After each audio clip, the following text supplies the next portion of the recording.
Hi, everyone. Welcome to our May 2023 Money Matters webinar. For folks who are jumping in now, we're excited to kick off this amazing panel of folks who are going to talk about the topic of disaster preparedness. How to prepare for disasters. The importance of insurance in protecting your valuables from disasters, and the financial impacts that disasters can have on you, and how government agencies can support you during and after a disaster. So this is a webinar series co-hosted by United Way Suncoast and the University of South Florida, the Gus A. Sabro Center. So I'm joined by my co-host Peter at USF. How's it going, Peter? Great, Matthew. How are you? Welcome to everybody. I'm doing well, thank you. Excited to have this awesome conversation today. Like I said, we're joined by a great group of panelists today that are talking about disaster preparedness. So we have a lot of awesome conversation planned for today. So Peter, I'm gonna really kick it off with you and see if you want to do some introductions. Great, thanks, Matthew. So we have a great panel today. We'd like to start off with everybody's favorite weatherman, Denis Phillips. Denis' desire to be a television meteorologist began by seeing Santa on the radar when he was 6 years old. And he's one of those crazies you'll see to a palm tree in a Category 3 hurricane doing a live shot sideways. Denis attended Penn State University because of his reputation in weather forecasting. One of every 4 meteorologists in the world comes from Penn State. That's it. I didn't know that. It's very interesting. Mm-hmm. Cool. Denis graduated in 1985, got his first on-air position in Salisbury, Maryland. Shortly thereafter, he had stops in Gainesville, Providence, and LA. Denis finally ended up in Tampa. He says the Bay Area offers all the challenges weather-wise he could ever hope for. Severe thunderstorms, tropical storms, and plenty of opportunities to tie himself to a palm tree. Thank you for being here, Denis. And my pleasure. Next up, we have Melissa Snively. Melissa's worked in the insurance industry for over 30 years and has owned a State Farm insurance agency in Fishhawk Ranch since 2001. She's very active in the business community and served as the chairman of the board of the Greater Brandon Chamber of Commerce, and was a recipient of the Small Business of the Year Award and the Community Leadership Award.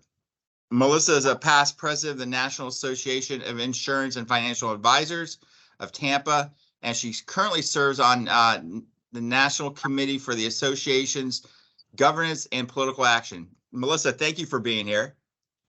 Thanks for having me. My pleasure.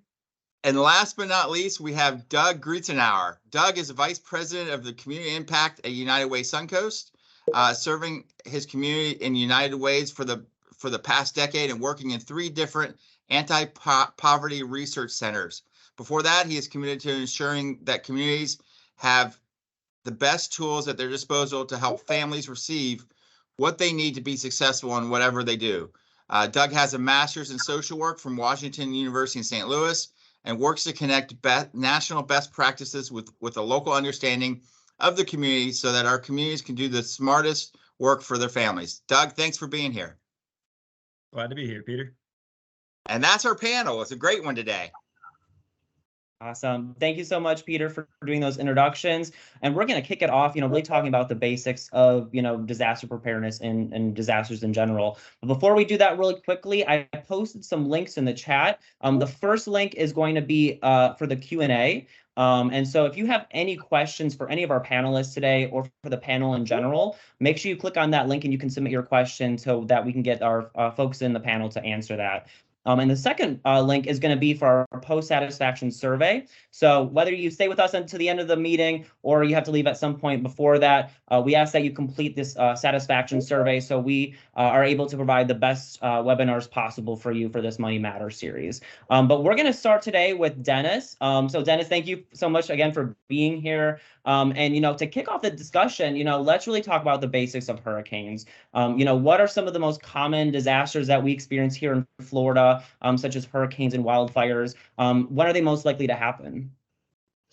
Well, we're actually right in the middle of wildfire season right now. I mean, it makes a lot of sense. We need rain. Everything is so brown and dry out there. And, usually we start getting our rainy season, usually around the first week in June. I think we all know, though, there's plenty of times it could be pouring at your neighbor's house and not at your house. So just because the rainy season starts doesn't mean that all areas are going to get the same amount. I think we kind of know it doesn't work out that way. So, usually this month in particular, because we have highs in the low 90s, there's not a lot of rain, things are dry, we can really start dealing with fire issues, and that's a big concern.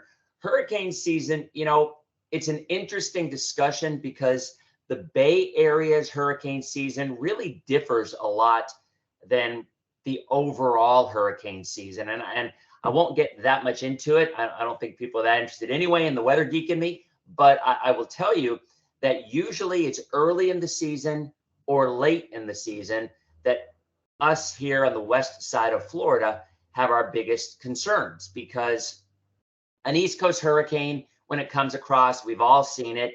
It can bring a lot of wind. Usually it's not the kind of wind that does a lot of damage.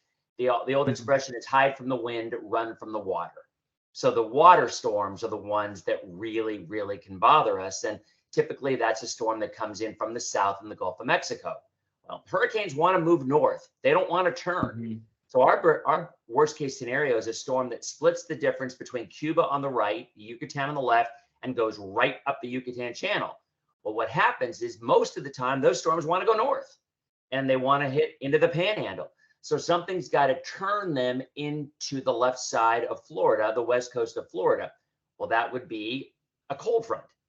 All right. How many cold fronts do we get in June, July, August, or even early September? Right? We don't. So because of that, a storm that comes in from that angle will usually go north or northwest and miss us. Our biggest concern is usually one early in the season, which they won't be as strong in early June, but early in the season, or which, by the way, sometimes those little minimal tropical storms can give us just what we needed, which is a lot of rain. And I mean, we've had it many, many times. We've had deficits and droughts ended from that kind of thing, or late season. And our last major hurricane to hit us in the Bay Area, it's crazy to think about this. The last major hurricane to hit us is 102 years ago. It's been that long. And that was in October, the end of October, because a storm made that exact track, came up north, made a right turn. Now we've been close with Charlie and with Ian and with Irma, but direct hits are very rare in the Bay Area. And let's hope it stays that way. But that's usually the way. It's either early or late in the season. Thank you so much for the information. I think it really kind of highlights the unpredictable nature of hurricanes, and that you really never know where they're going to hit or when they're going to hit. So, when we're talking about, disaster preparedness, one of the most common things and recommendations is putting together a kit, and having the essentials so that, regardless of when or where it does hit, you will be ready. So are you able to elaborate more on what we should include in these kits, and, specifically for, when folks are putting together these kits, are there essentials that, everyone should have? Not everyone might need a generator, but, maybe we all need food in them. Can you elaborate more on, what generally these kits encompass and, what the essentials should be? Yeah, I think we often hear about kits and getting your stuff ready in advance and whatnot. And human nature a lot of times is to wait. But over the years, we've compiled a list, and I'm going to post this on my Facebook page at some point very soon, probably this week. I'm actually doing an event this Friday night at the Straz with the Poynter Institute. And we're actually doing a hurricane town hall with folks from the insurance industry, with storm chasers, with the people who had done work on what Florida's weather might be like in 50 years. So again, that's this Friday night at the Straz. So we'll actually, and you can get tickets on the Straz website, and all the funds go to the nonprofit, to the Poynter. But so I will be posting this, but just so I can kind of show you, and it might be a little hard to read. This is from my Facebook page, and it's a pretty lengthy list, but it's a really, really good list. It's not one that I necessarily put together myself. Over the years, I've kind of gathered it. And you can kind of see, I can briefly go over a few of these. Number one, first and foremost, charge any devices that provide light, laptops, tablets, cameras, video cameras, and old phones. Old cell phones can still be used for dialing 911. Charge external battery backups. Glow sticks also provide a few hours of light. Stand them upright in a glass or jar to make a lantern. Wash all trash bags, big and small, and fill with water for flushing toilets. Line outdoor trash cans with trash bags, fill with water, store in garage, add bleach to sterilize. I mean, again, I'm not going to take all the time to go through this, but this is really, really an amazing list of things that you probably have never thought of over the years. One of my favorites is, because we all know power goes out even if you aren't hit directly by a storm, and we all know we lose power. And a big question is, whether or not your freezer is going to continue to freeze things. One of these ones is, I also heard you should freeze a cup of water, place a coin on top of it after it's frozen. Keep this in your freezer to help you gauge the temperature if the power goes out. If the coin stays on top, the food is staying frozen. If the coin falls into the water, the freezer's thawing, and most likely the food will need to be thrown away. So it says it's super helpful if you have to leave and come back, and it may appear everything is frozen, but if the coin is in the cup, you'll know that it isn't.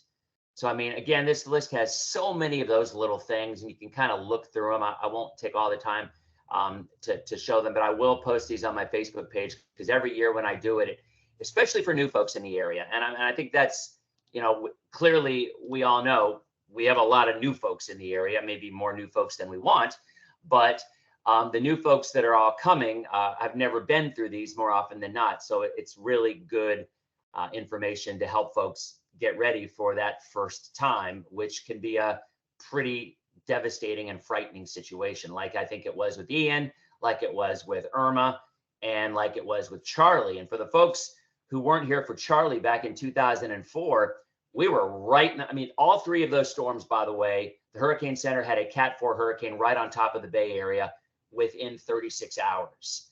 And all three of those storms stayed south.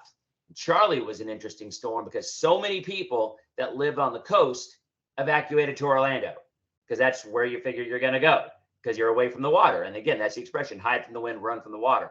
Of course, Charlie made that turn into Punta Gorda, and ended up all those people who evacuated from Pinellas County and along the coast went right into the middle of the storm and had 130-mile-an-hour winds in Orlando. So you're right. What you mentioned earlier on, weather often is very unpredictable, and hurricanes even more so. And unfortunately, even with Ian last year, I mean, it could not be a better description of what happened. Fort Myers was right on the fringe of the cone. They were barely even on that cone, and they were hit. And it's the same thing with Charlie, because 6 hours before that storm hit, that track was right on top of us, and it made that turn. Well, Ian, there was a little bit more time, but a lot of the folks in Fort Myers didn't pay any attention, because they were thinking, wow, look at this, it's going to the Panhandle. And then it was, oh, look, it's going to Tampa.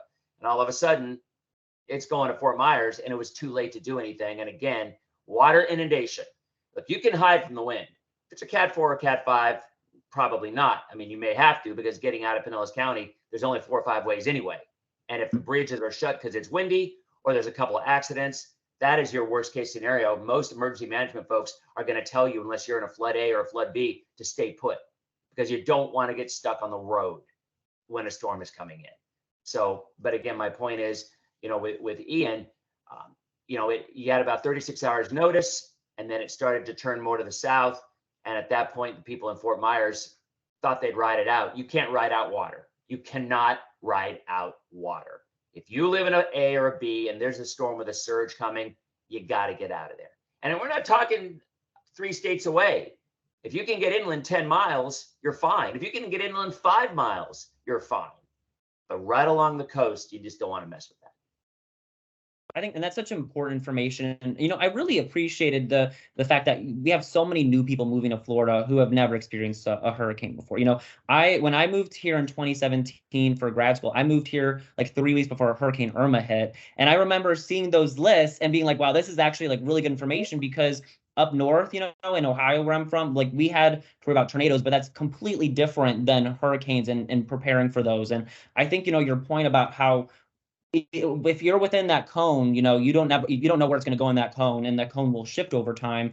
I think it stresses that, everyone should have, at least if they can't even afford everything on an a disaster kit, at least have plans, to know where they're going to go. And that kind of, goes into my next question for, when a hurricane strikes, or, when you say there's a hurricane a week out. We still don't know exactly where it's going to go, or even a hurricane 12 hours out. What are the best sources of information for folks who live in Florida? And, if something is heading their way, how should they decide how to evacuate, where to go, all that kind of stuff? I mean, obviously the local EOCs are the king of everything. I mean, they're the ones that determine all the flood evacuations. You got to know your zone in advance. Any website, any of the local TV stations. I mean, we have it on ours, abcactionnews.com/hurricane, all the flood zones. And the flood zones change, by the way. The flood zones change very often. And that's an interesting discussion, because they're not changing necessarily because the water levels are expected to change. They're changing because there's more people here, and because there's fewer ways for those people to get out safely. I mean, that's just a fact. So if you had X number of people 10 years ago, and now you have 2X, all of a sudden, those same people are all trying to use the same venues to get out of there, and it's going to make it even more difficult. So what's happening is sometimes, and look, I mean, this is just one of the things about living in Florida. Sometimes there are going to be a time when a hurricane's coming closely, and they're going to say, you're safer to stay home. Because how many people with Irma or Ian tried to get out, couldn't get gas, could not get gas at gas stations because they were sold out, or they were closed, or they were sitting in bumper to bumper traffic. And just the last thing EOC wants people to do is to be in a car when a storm comes rather. A week out. And here's my suggestion, and everybody's got their favorite source. My suggestion, whatever your favorite source is, stick to that source.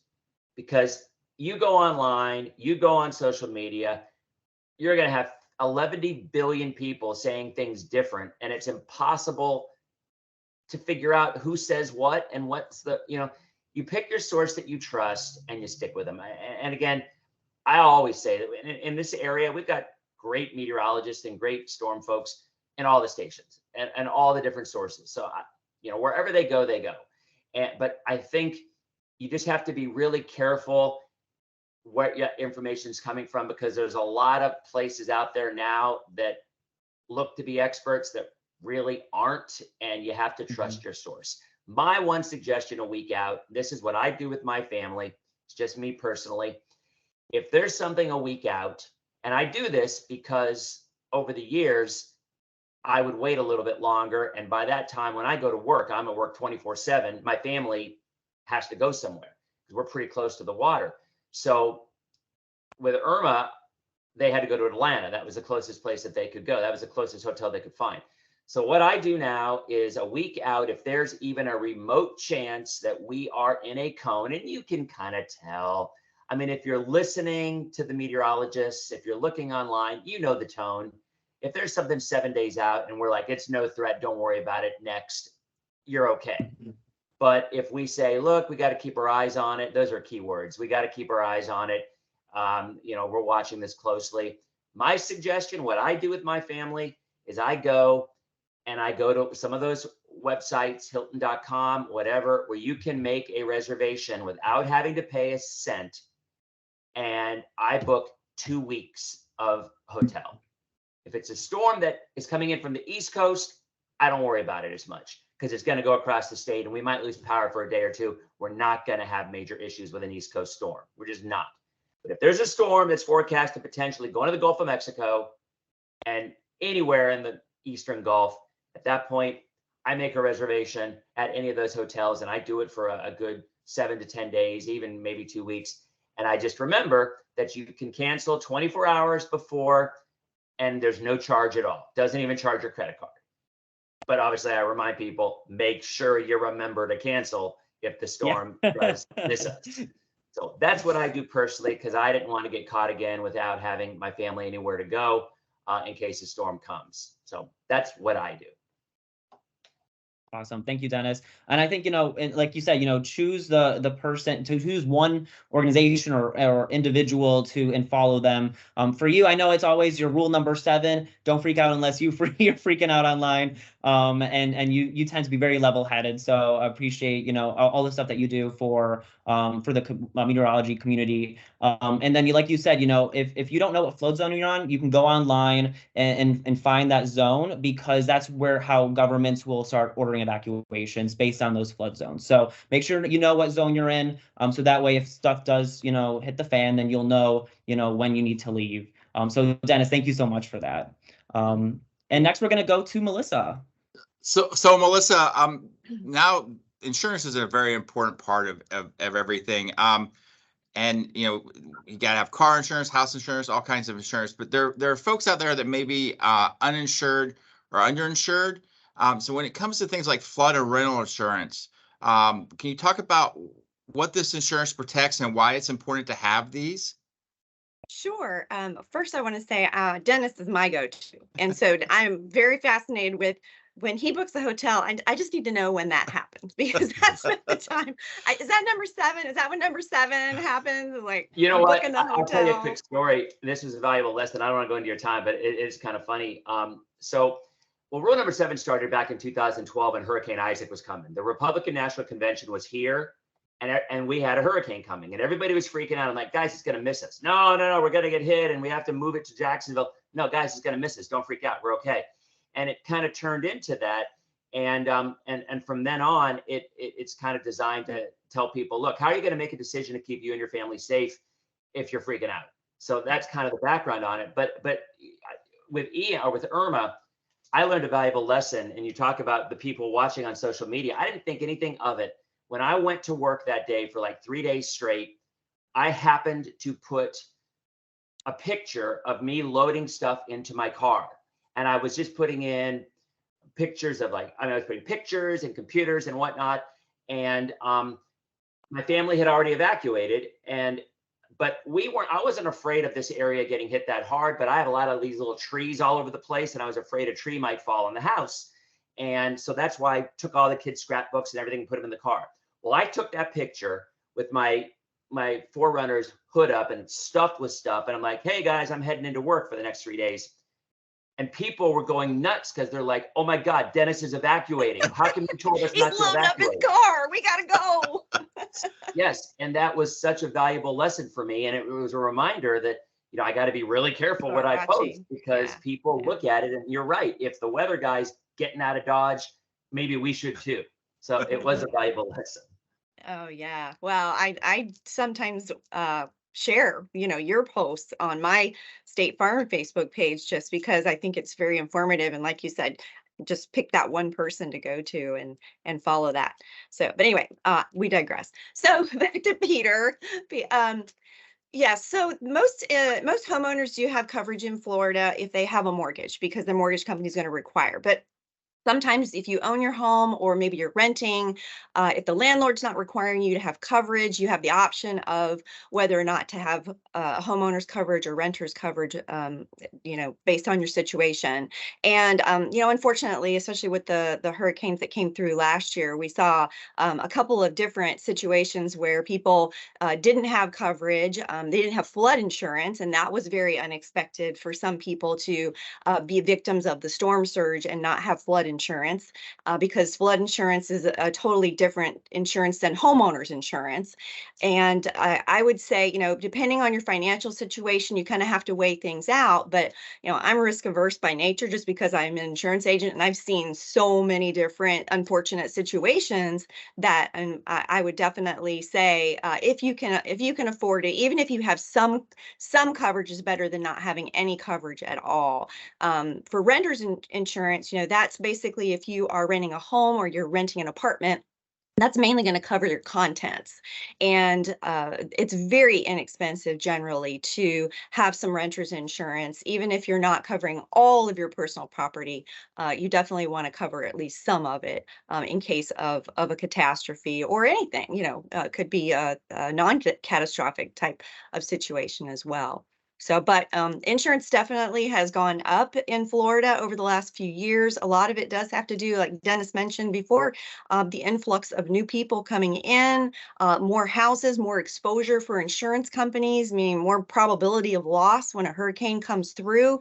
And everybody has to, pitch in. And that's what insurance is about. It's a pool of risk. Everybody puts their money in. Somebody has a claim, and that money goes to repair that person's property or put them back to where they were before the loss occurred. So, but I tell people, especially folks who haven't been here. I've been here since 1976, and we are literally a piece of sand sticking out into the ocean. That is what we are. If you look at Florida, it's just one big piece of sand sticking out there. And so most of the coast, the majority of our state is coastal, and that's where everyone tends to migrate when they come to Florida. They like to be near the water, close to the water. So the more and more people that come in, the more exposure we have, the more chances that your insurance is going to keep going up, unfortunately. But we live in a paradise, and we have hurricanes, and it is what it is. You just have to be prepared for it. Great. Well, thank you. So the question, do apartment buildings, the owners of apartment buildings have to carry their own insurance in addition to renter's insurance? So you've got two types of insurance there: a master policy, which Okay. is whoever owns the apartment complex, the structure itself. They're going to have a master policy that covers the structure, the exterior structure. And then the person who's actually renting the apartment is going to have the coverage for their contents. And they'll also have some liability. And most renters or most apartment complexes do require that in their lease. They require you to have some type of liability coverage. And if you have to have that, you might as well go ahead and have some property coverage on there too for a few dollars more a month. Okay, thank you. So next thing, many of our Suncoast community members out there are living these days paycheck to paycheck, and non-required insurance may not be a priority. So what recommendations or suggestions would you have for people that want insurance but may not necessarily be able to afford it? Like, what are the basic things you would need?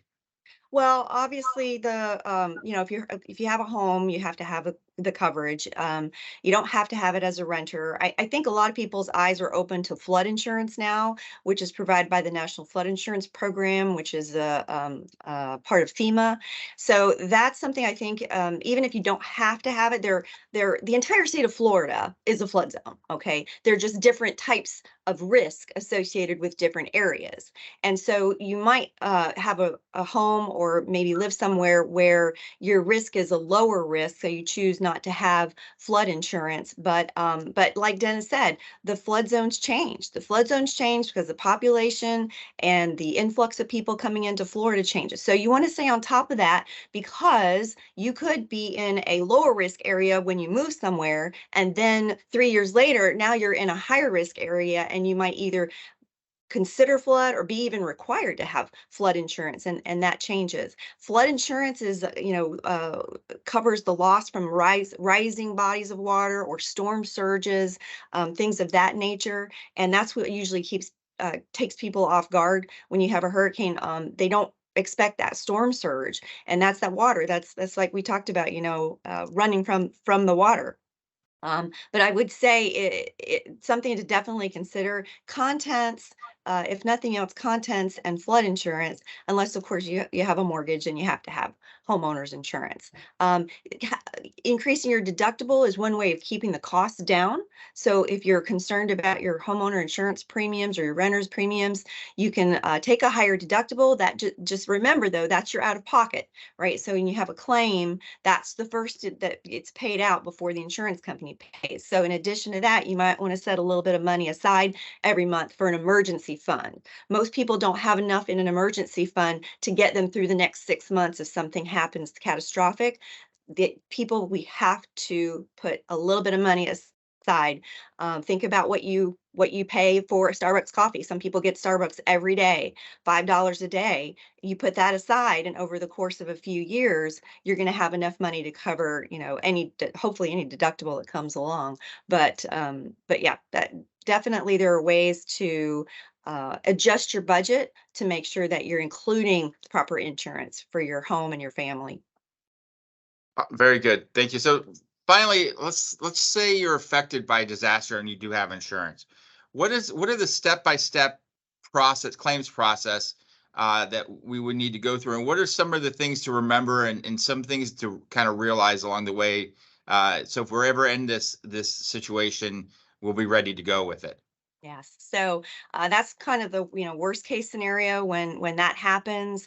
A storm comes through, and you've got two types of property damage. Okay, you've got the type that happens by itself, like a fire or a theft, but then you've got catastrophic claims that happen when a hurricane comes through, and you've got multitudes of people who have been impacted by a catastrophic event.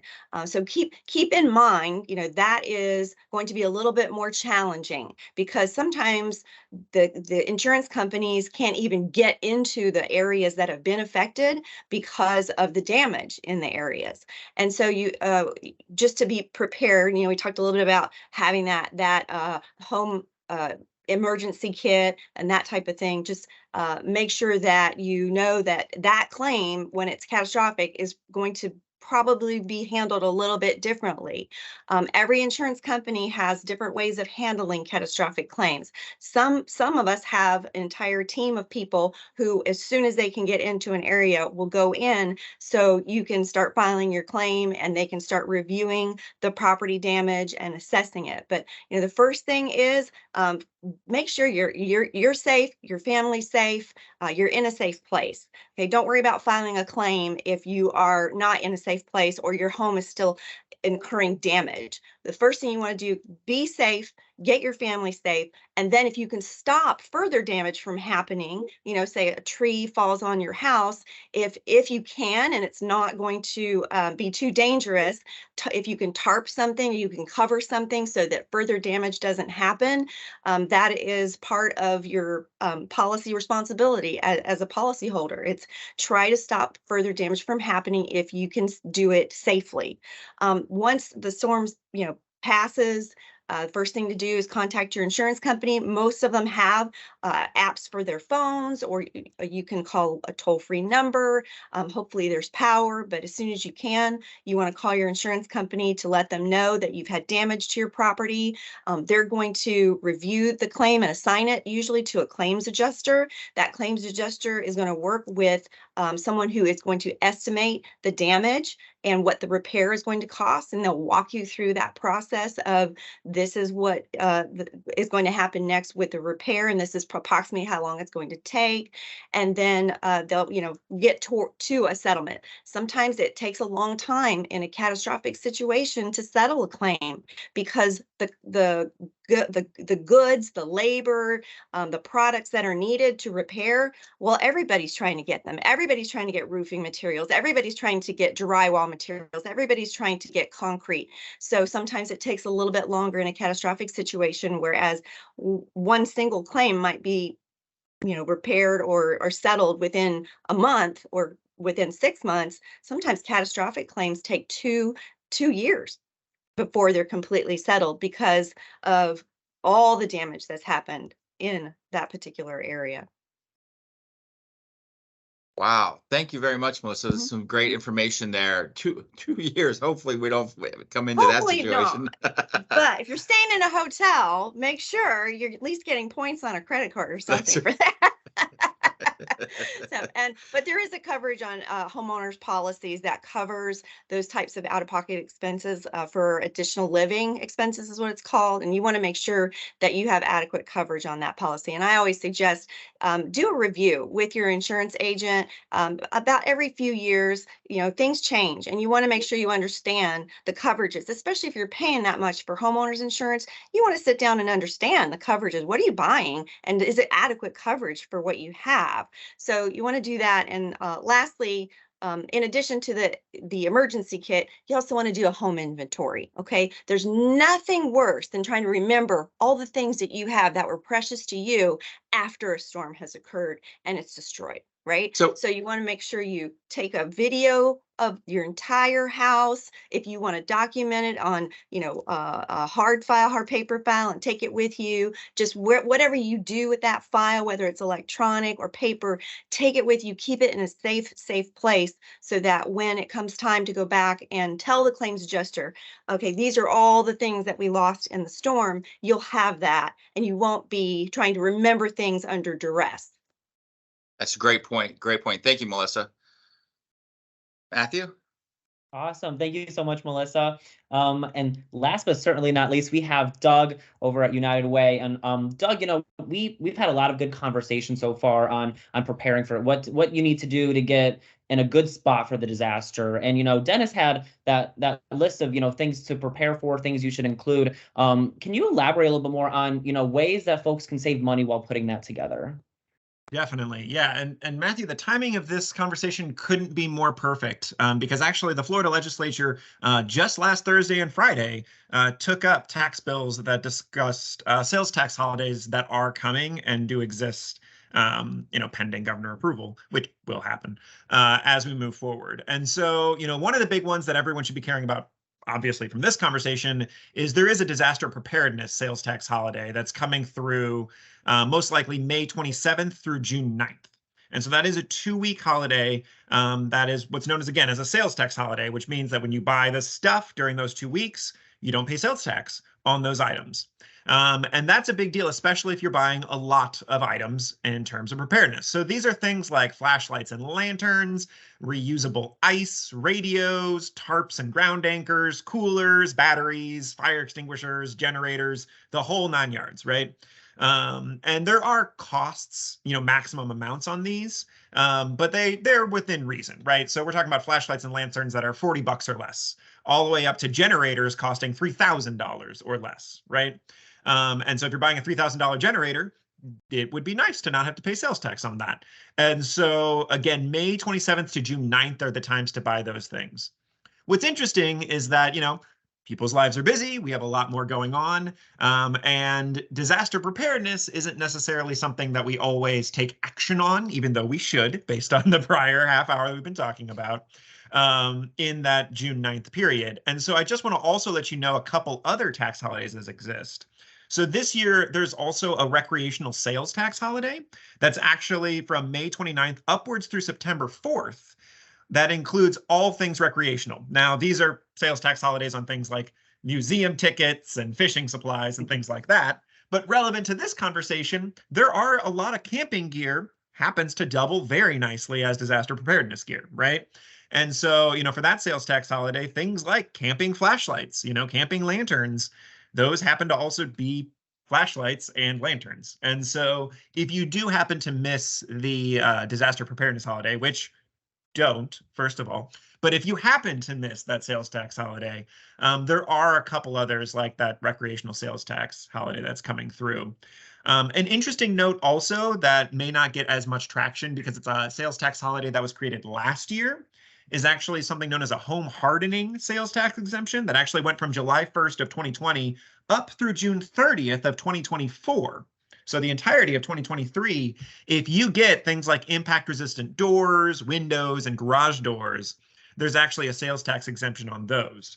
And again, if you own a home and you're trying to get impact resistant doors and windows, that's a lot of money. And so not having to pay sales tax on those is a big benefit to what's going on.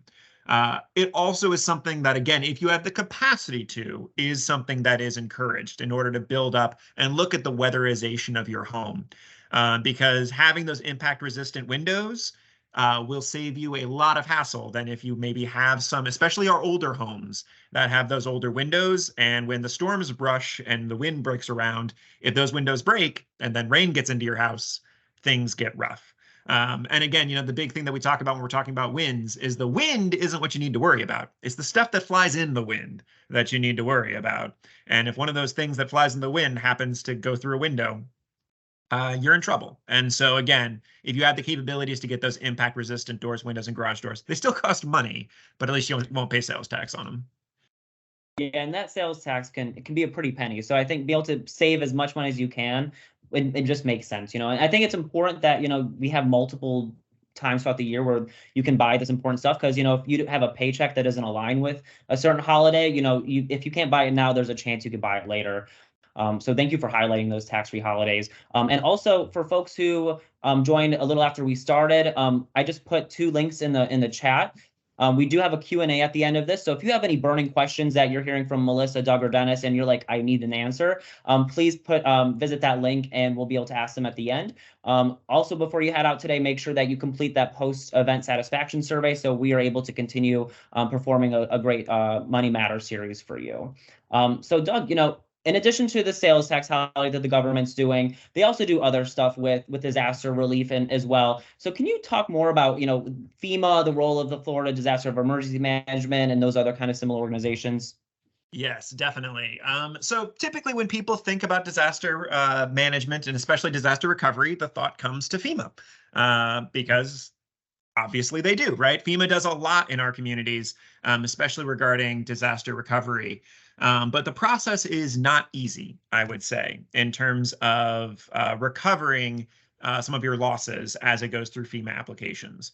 And so we actually ran into this a lot when we were working with the hurricanes just this fall. So United Way's 5-county area obviously is Hillsborough, Pinellas, Manatee, Sarasota, and DeSoto. And Sarasota and DeSoto especially got hit very hard from the storms in the fall. And so we actually worked with a lot of nonprofits in coordinating services with individuals who needed help. And FEMA played a large role in that assistance and that support. And so, you know, sometimes people think that people think a lot of different things about FEMA. They provide tons of money in the community and are a huge asset and support. But when you're filling out that application, some people might think of FEMA as a 4-letter word. And so we want to make sure that people have that level of awareness as they're filling out an application, because you're stressed. Every single person that fills out a FEMA application is stressed because you don't fill them out for fun, right? Like you fill them out if you've experienced disaster. And so the more and more, and again, you know, Melissa said it, Denis said it, I'm going to say it too. The more and more you can be prepared, the better it goes through. And the same is true filling out these applications because they're not easy. And especially when you're under stress, it can become even more difficult. But when it comes to FEMA, I want to be clear also, and I think, you know, from the conversation that Melissa had, FEMA is obviously not a replacement to insurance, right? It's a supplement for the things that insurance won't or can't cover. And being really clear, especially for those, you know, as Melissa mentioned, if you own a home, you have to have homeowners insurance. If you rent from an apartment, you may choose to or not to have insurance. And a lot of individuals may think, okay, well, there's FEMA assistance, you know, that can help me get through. And I want to be clear that those are obviously different things. So the concept of FEMA is really to provide support to make wherever you're living livable again, right? Livable is sort of that threshold that we have when it comes to FEMA, which insurance, I see, you know, Melissa shaking her head, insurance is not that same threshold, right? And so when we talk about what it needs and what FEMA supports, you know, it's there to help get you by during a disaster. I would encourage you, and again, you know, as we talked about this before, FEMA, make sure that you submit an application as soon as you are safe and as soon as possible, right? Safety is obviously #1 priority. But then after that, making sure you submit a claim through FEMA. And what's interesting is the claim for FEMA is somewhat similar to insurance, right? You need to support your claims. You need to explain the damage. You know, someone may come and assess the property and may go through those processes. And it'll go through all this. And what you have to do, though, is if you have insurance, you need to submit an insurance claim first. And so if you fill out a FEMA application, they say, do you have insurance and did you submit a claim? And you say, yes, I got it, but I didn't submit a claim. They say, get back to us in a minute, right? So submit insurance first. And that's important because if you don't, you'll just get frustrated with FEMA. So submit that insurance claim. Those that insurance can't cover, that is when you can submit a FEMA application. That being said, the FEMA application takes a long time, as insurance also can, but there are pieces that do go more quickly, especially tarping your roof. And so that's something that I do want to press on a lot of individuals is that, you know, there are a lot of really good groups out there that do tarping. Operation Blue Tarp was one that I believe the Florida Corps of Engineers, might get that wrong, but a group came through that provided assistance. And those are things that you really can get a quick turnaround time on. And those are really important because even though it may take, you know, a few months to get something cleared out, to get a new roof, if you get a tarp on that old roof, it stops that leak from coming in. And if you don't have more water coming into your house, that's a good thing. And so definitely try, even though this is a long process that we've been talking about, think about, well, what can I do now to mitigate that damage? And those tarps are big ones. And there's a lot of good organizations out there that provide tarping and support. Insurance companies also offer that in a lot of cases too. Not always, but sometimes. And so if they ask, say yes. And I will encourage you is that if someone says you have multiple people asking you for tarps, just keep saying yes, because whoever comes in first is the one who you need to give you a tarp. Because that is really, really important. We at United Way work with a lot of families in our communities that are still struggling from mold issues in their homes because of that storm water. Once water gets into that house, it's really hard to get out. And so mold has caused lots of problems for lots of our community members. And it sneaks up on you sometimes. And so really making sure you're getting that immediate support is right there and then. But of course, back to FEMA, you fill out an application. Being really clear, the only ways to fill out a FEMA application are on their website or through the phone. That's important because scammers exist. There will be people who will come in and say, hey, I'm FEMA, give me all of your information and I'll make it easy for you. Or people who say, I'll make your FEMA application simple and easy. Come to me and I'll cut through the red tape. Please ignore those people. They are trying to take your money. And so be really wary of scams as they come through, and be aware that submitting a FEMA application can be done through the phone or online, full stop. And so when we talked again with FEMA, it can make housing livable. They also work with temporary shelter, childcare expenses, medical expenses, funeral, food expenses, etc. Right? Dennis mentioned that coin in the frozen glass trick. That's a great one to use, because if you notice that coin has dropped down, you need new food. And if you need new food, you can submit that through FEMA as food expenses that come through. And so really making sure that you have that understanding that you're being thorough with all the things that could be damaged. Again, following that exact same process of an insurance. Make sure you do a video of the house, make sure everything's going on. And so that way, even people who don't have insurance, it's good every now and then just to take a video walkthrough of your apartment, right? Once every 6 months, it'll take you like a minute and a half. Just walk through your apartment. At the very worst, you have a lovely time-lapse video of your apartment over the years. And at the best is you have tools necessary for when a disaster strikes. And so we do, when we're working with nonprofits and groups, we encourage anyone just to be able to do that documentation. And also take a picture of the inside of your freezer and fridge. That's something a lot of people forget when they're doing that trick. And so actually answering your question, Matthew, to get that assistance for filling out that insurance, first you fill out insurance. If you don't have insurance, then you just go out and you fill out the FEMA. If you've been denied, you can appeal your FEMA claim if you believe you have grounds for it. This is important because a lot of people get denied from FEMA. Some people perfectly legitimately are denied, and some people are denied for reasons that they feel like, well, maybe FEMA didn't fully understand what I was communicating and they can appeal. That's important because the appeals process is not sort of written in stone. That's why it exists with FEMA. And it's an important thing to understand is, when we get hit with a hurricane, hurricanes hit multiple cities. And so FEMA is processing hundreds of thousands of applications. And so maybe that person who was looking at your application was tired. Maybe you're on application 5001 that day. And so they looked over it. And so understand that appeals process is perfectly legitimate as a way to go through.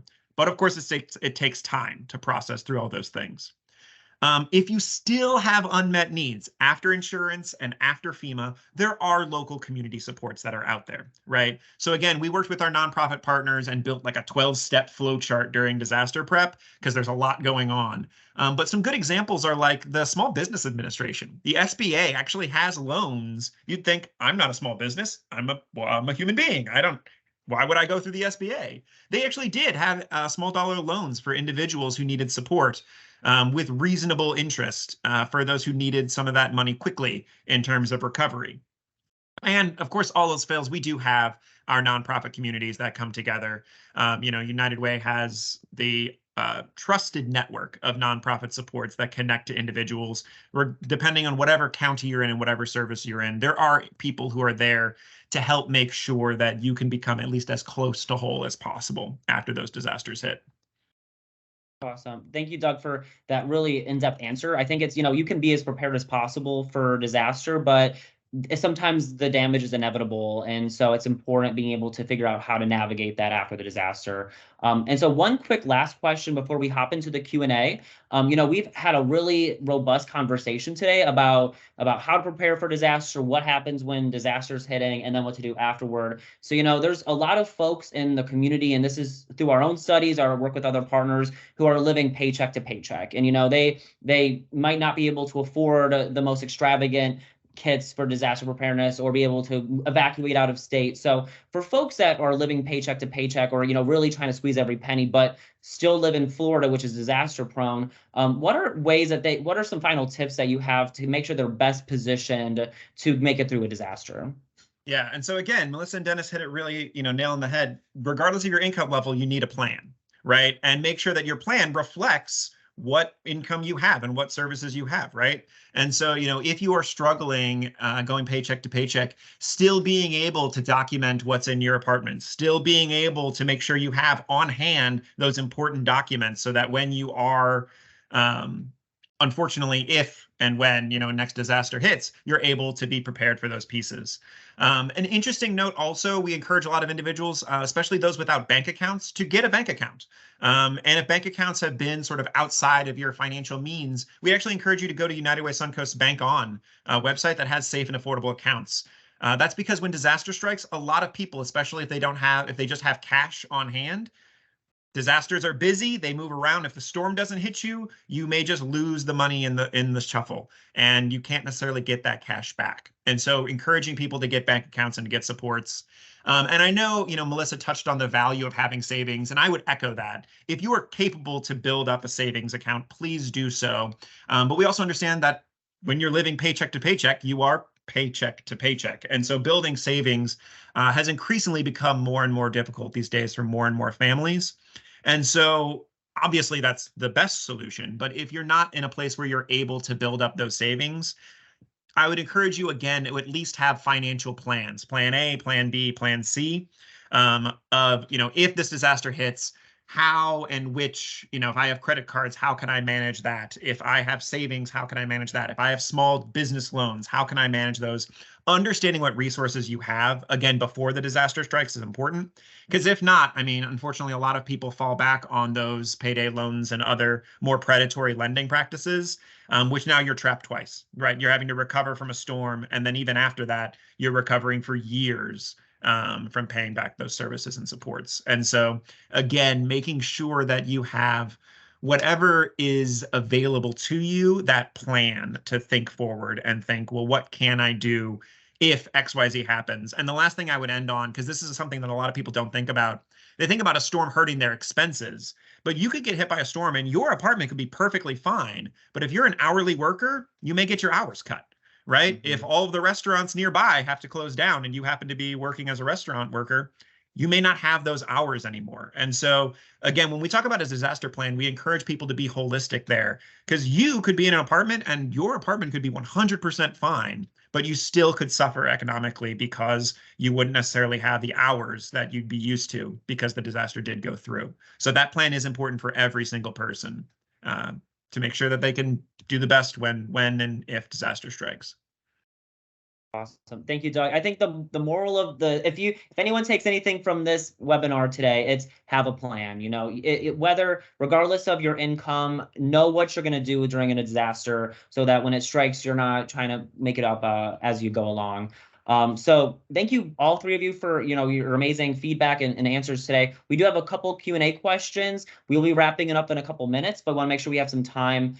So the first question is going to be for Denis. So Denis, we kind of alluded to this earlier about a hurricane cone. So someone said, if I'm in the hurricane cone but not a direct hit, I'm guessing it's like the line, should they still be worried?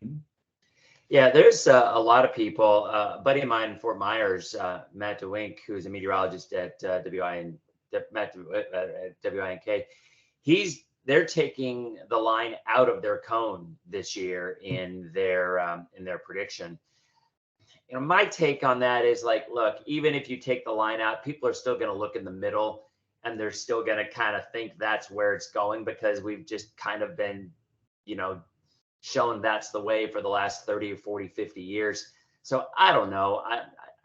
the answer to your question is absolutely. If you are in the cone, you are at risk of being hit. Now, I will tell you, typically the way it works for our area, okay, so if you're on the East Coast and a storm is coming in a beeline toward wherever it's going, right, at kind of a straight line, it's not going to move much. Those forecasts are really accurate. The problem with our area is that our storms are making a hook to turn into us. And in the case with Irma and in the case with Ian, I mean, it wasn't just a little hook. It went like this and then just like that. I mean, a major, major hook. And that is incredibly difficult to forecast. A half a degree change in Cuba is easily a 400-mile margin of error by the time it gets into the Northern Gulf. So I will tell you, with a storm in our area coming in from the south, I would look at the entire cone and not even look at the middle, because this sounds twisted, but quite often 5 days out with a storm like that, if I look at the Hurricane Center's forecast and I see the line right over us, I'm like, yeah, we're good, because, you know, it's not going to hit us because it's not going to be right 5 days out. So I think, yeah, to answer your question is you absolutely look at the entire fan, because the margin of error is probably about the same middle toward the end if it's a storm coming in from the south or the Gulf. But if the storm's coming in from the east and you live on the East Coast or whatever, and it's more of a straight line, the middle is usually pretty accurate. Okay, thank you. Great. Well, we got one more question. Well, it's a two-parter from insurance. So how difficult is it to get this, Melissa, this is for you. How difficult is it to get insurance companies to actually honor their claims? And to go along with that, can you talk about using a public adjuster?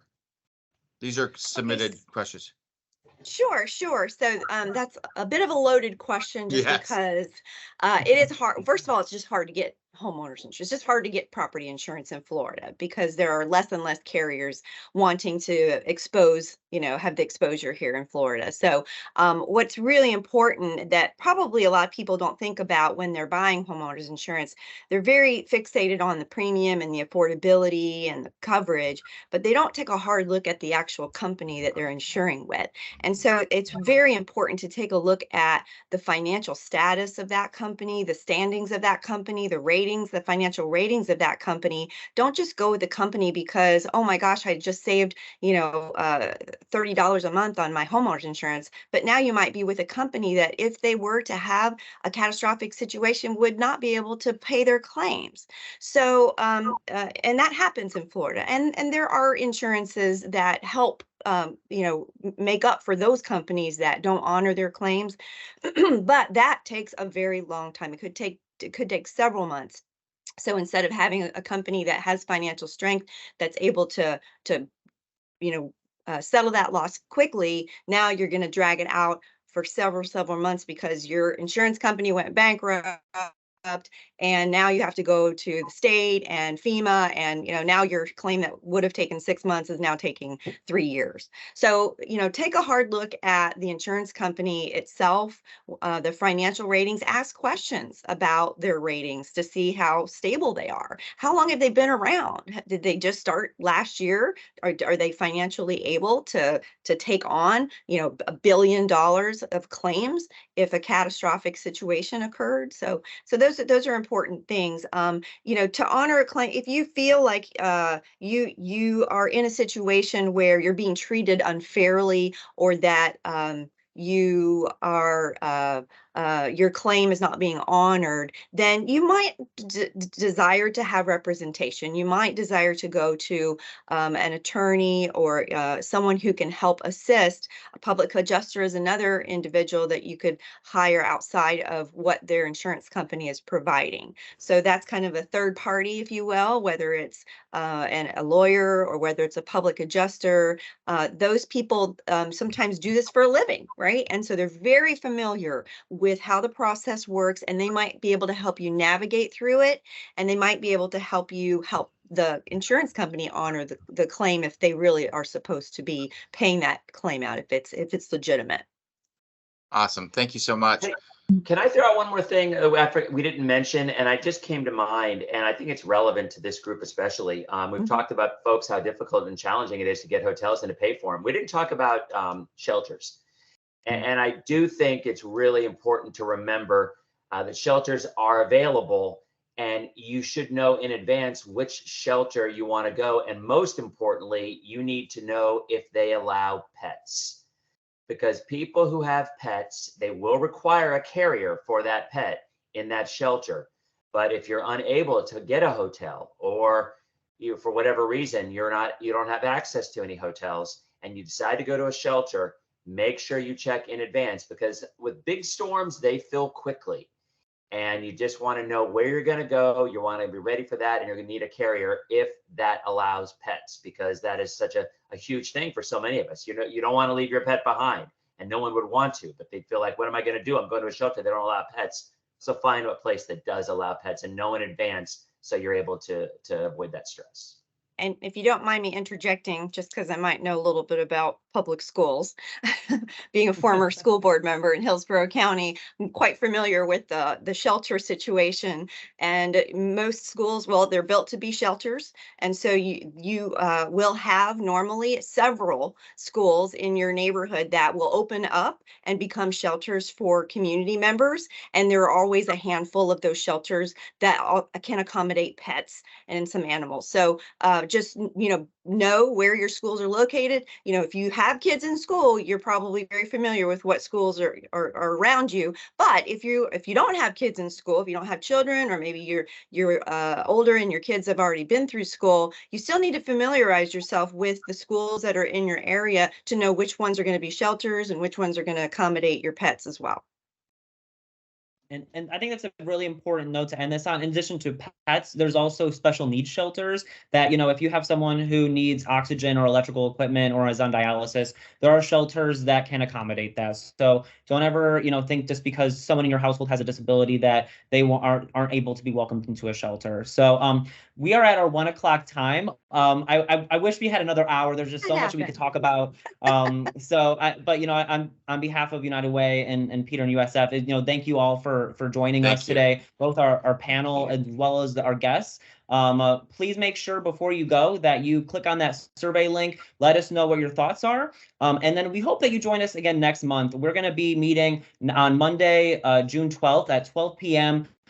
Virtually as well. We're going to be joined by the Federal Reserve to talk more about what is happening with the economy, what's inflation, what's happening in the world right now, because it can be a little confusing with all the information out there. So we hope to see you again next month. And thank you so much. If you found today's event interesting, or you want to rewatch it again, we do post recordings on our website. So we'll also be including links on there, such as to FEMA, finding your flood zone, all of that important stuff. So thank you all again for attending and joining us here at the panel.